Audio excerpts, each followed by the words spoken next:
እውነት ስናወራ ብቻ ነው። እውነትን ከያዝናት ብቻ ነው እንጂ እዚህ ቦታ ላይ የሃይማኖት ተቋማት ዛሬ ላይ እንግዲህ ቤቴ የጸሎት ቤት ናት እንጂ የወንበዴዎች ዋሻ አይደለችም ብሎ ጌታ ያኔ እንዳባረራቸው ሁላ አሁንም ቢሆንም ንግድ አታድርጉት። አሁንም ውጡ።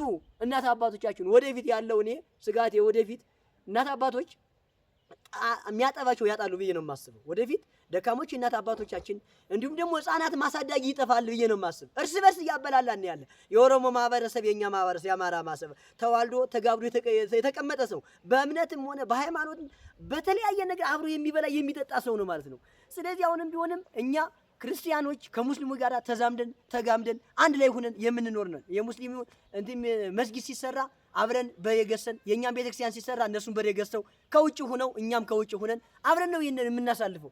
አብይ አህመድ ግን የምዕራባውያንና የአረብ ምሪቶችን ብቻ ተልኮ ዞ መጥቶ እርስ በርስ እያበላላ ነው እንጂ የሃይማኖት ተቋማት ልትነቁበት ይገባል። ይህ ሰውዬ እውነት ለመናገር ተሆነ እምነት የለሽ ፓጋን ነው። ዝም ብሎ እምነት የለሽ ማለት ነው።